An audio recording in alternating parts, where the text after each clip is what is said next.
Tanzania, baba mwadhama, maaskofu wakuu, maaskofu, mapadri, watawa wa kike na wa kiume na ndugu zangu walei mliopo hapa. Tumsifu Yesu Kristo. Nitoe shukrani kwa Mhashamu Baba Askofu Eusebio Kiando kwa kuongoza ibada hii ya misa takatifu asubuhi ya leo, na vile vile kwa tafakari aliyotupatia inayohusu masuala ya haki ambayo ni kiu yetu sisi sote na hasa wa Tanzania kwa kipindi hiki. Baba, tunasema asante. Pili, ni wapongeze maaskofu kwa tafakari na sala ambazo wamezifanya kwa takribani siku 4 walipokuwa hapa pamoja.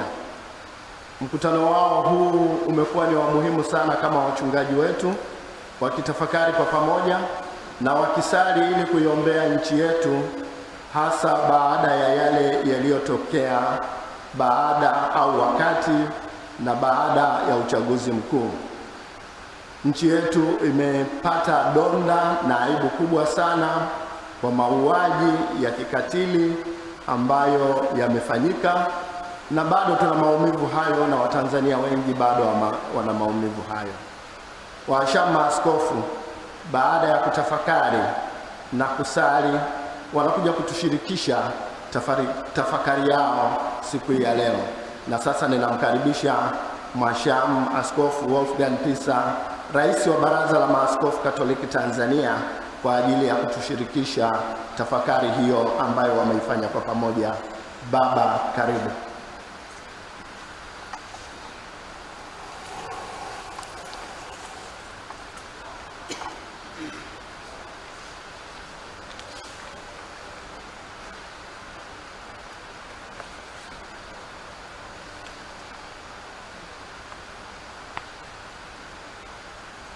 Mpendwa mwadhama Dr. Kardinali Rugambwa, washamu maaskofu wakuu, washamu maaskofu, wapendwa mapadri, wapendwa watawa wa kike na wa kiume walioko hapa, wapendwa ndugu zetu waumini na nyinyi wanahabari, tumsifu Yesu Kristo.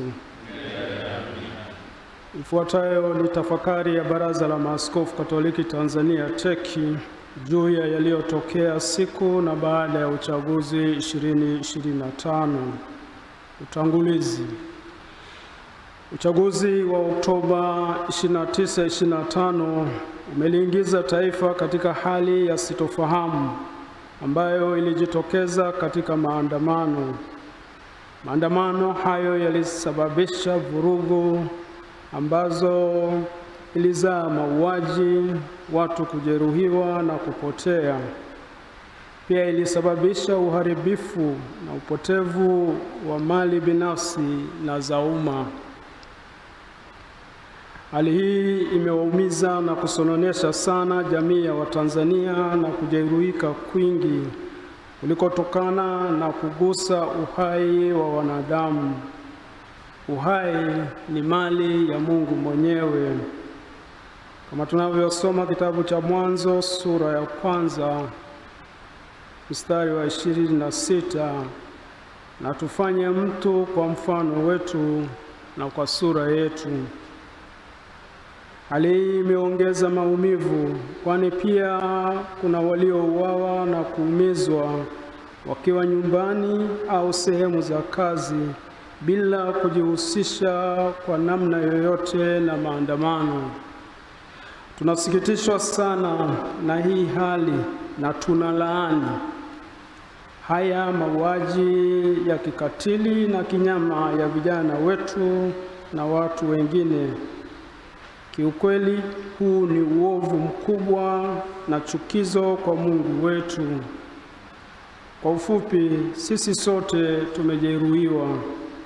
Taifa limejeruhiwa na limepoteza heshima mbele ya jumuiya ya kimataifa. Neno la pole. Kufuatia hali hiyo, sisi Baraza la Maaskofu Katoliki Tanzania TEC tunatoa pole nyingi sana kwa familia zilizopoteza wapendo wao. Familia hizi zina maumivu, hasa wale wanafamilia walioona ndugu zao wakiuawa na miili yao kuachwa nje na kunyimwa ruhusa ya kuwachukua ili kuwasitiri au kuwazika. Tunawapa ndugu zetu pole, na Mungu Mwenyezi awape nguvu na faraja. Tunaendelea kuwaombea majeruhi wapate nafuu haraka na kurudi katika majukumu yao na kwenye familia zao. Neno la Mungu liwe kwetu faraja na kitulizo tunaposoma. Basi ndugu zangu wapendwa, muimarike, msitikisike, mkazidi sana kutenda kazi ya Bwana siku zote, kwa kuwa mwajua ya kwamba taabu yenu si bure katika Bwana. Barua ya kwanza Paulo mtume kwa Korinto, sura ya 15 mstari wa 58. Tunaombea pia uponyaji wa ndani wale wote walioathirika kiroho, kisaikolojia na kiuchumi. Mwenyezi Mungu pia awe baraka na kitulizo kwao. Mwisho, tunaendelea kuzikabidhi roho za marehemu wote waliouawa katika vurugu hizi, wapate rehema kwa Mungu, wapumzike kwa amani. Raha ya milele uwape, e Bwana. Wapumzike kwa amani. Baraza la Maaskofu Katoliki Tanzania limetafakari na kufuatilia kwa ukaribu hali halisi ya nchi yetu, yaani kabla, wakati na baada ya uchaguzi.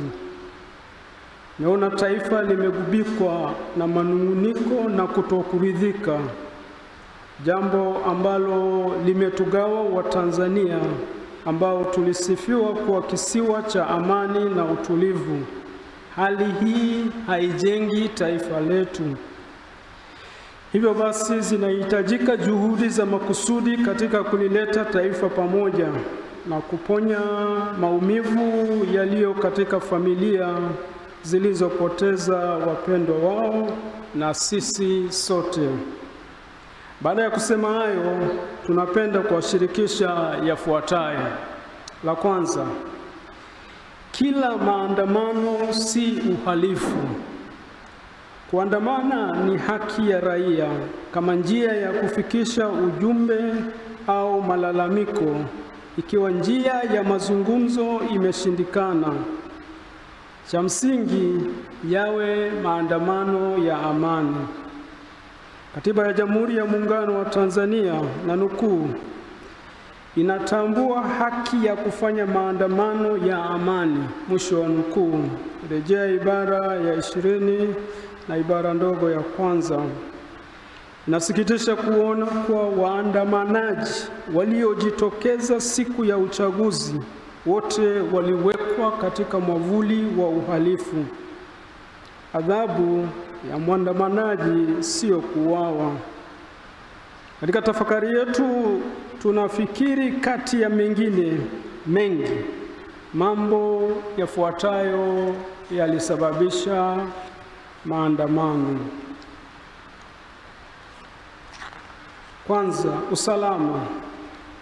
Kumekuwepo na matukio ya waziwazi ya mauaji, utekaji, kupigwa na kuumizwa kwa raia bila kuwepo na nia thabiti ya kukomesha maovu hayo, ambayo ni kinyume na Katiba ya Jamhuri ya Muungano wa Tanzania ibara ya 14. Kila mtu anayo haki ya kuishi na kupata kutoka katika jamii hifadhi ya maisha kwa mujibu wa sheria. Haki hizi zimethibitishwa kukiukwa na vyombo vya ulinzi na wasiojulikana ambao wanaonekana wana nguvu kuliko vyombo vya dola, kama tulivyosema pia wakati mwingine na sehemu zingine. Ya pili, demokrasia. Kukosekana demokrasia ya kweli ya namna ya kuwapata viongozi Jambo hili limekuwa kilio cha muda mrefu cha taifa letu na halijawahi kupatiwa uvumbuzi tangu 2016. Chaguzi zinakosa ushindani wa haki, ukweli, uwazi, uhuru na kuaminika. Utendaji ya tatu na baadhi ya mihimili ya dola.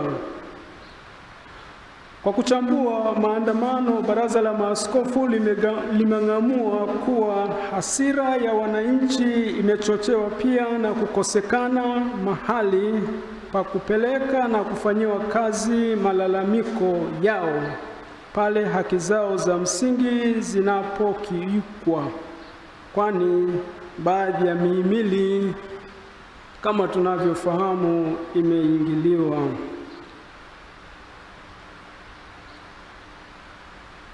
Matumizi ya nguvu kupita kiasi. Vifo vilivyotokea vimeonyesha wazi kuwa vyombo vya usalama vimeshindwa kudhibiti maandamano kwa weledi, kwani walitumia silaha za moto.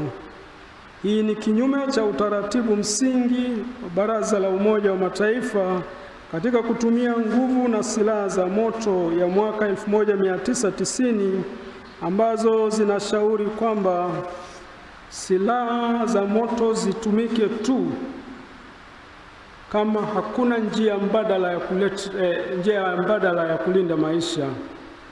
Hata katika vita huwezi kutumia kila aina ya silaha. Maandamano si vita, lakini zimetumika silaha zinazotumika katika vita. Askari waliua ndugu zetu wasio na silaha holela na kwa ukatili mkubwa kama wanyama. Kitu kinachotufanya tujiulize, binadamu mwenye akili timamu anawezaje kufanya vitendo kama hivyo? Huduma za kitabibu. Kuwakatalia majeruhi haki ya kupata matibabu ni jambo ovu, kwani linakiuka haki ya kupata huduma za kitabibu na pia ni kinyume na maadili ya sayansi ya tiba. Lengo la tiba ni kutunza uhai, ambayo ni zawadi kutoka kwa Mungu na ni haki za kila binadamu. Miili ya waliopoteza maisha. Imethibitika kuwa baadhi ya waliopoteza maisha miili yao haijapatikana. Inasikitisha ya kuwa baadhi ya watu walipotaka kuwazika wapendwa wao hawakuikuta miili hiyo. Tunaomba kama wadau wengine walivyokwishaomba kuwa ni hekima na busara kuwapatia wanafamilia miili ya wapendwa wao, wakaipumzishe au kuisitiri kwa heshima kadiri ya imani ya dini, mila, desturi na tamaduni zao. Imani yetu inatufundisha kuwa kuna maisha baada ya kifo na kifo si mwisho. Maana parapanda italia, wafu watafufuliwa, wasiwe na uharibifu, nasi tutabadilika. Barua ya kwanza ya Paulo mtume kwa Wakorinto, sura ya 15 mstari wa 52. Nini kifanyike ili kuponya taifa letu? Taifa letu limeumizwa na ni hatari, linaweza kugawanyika zaidi. Sisi Baraza la Maaskofu Katoliki Tanzania tunashauri wale wote wenye dhamana ya kutuongoza wazingatie mambo yafuatayo ili kuepusha vurugu na mauaji yasitokee tena. La kwanza, viongozi wenye dhamana. Mamlaka zinazohusika ziendelee kulaani mauaji yaliyofanyika na kukiri ukweli kuwa hawa waliouawa ni ndugu zetu. Jitihada za makusudi zifanyike ili haki na ukweli itawale tena katika taifa letu. Mwenyezi Mungu anatoa onyo kali kwa watawala wasiotenda haki. Wafalme wakitenda yasiyo haki ni chukizo, maana kiti cha enzi huthibitika kwa haki. Mithali sura ya 16 mstari wa 12. Mwanzo wa uponyaji wa taifa letu unahitaji kukubali na kukiri makosa. Namba 2, kuwajibika.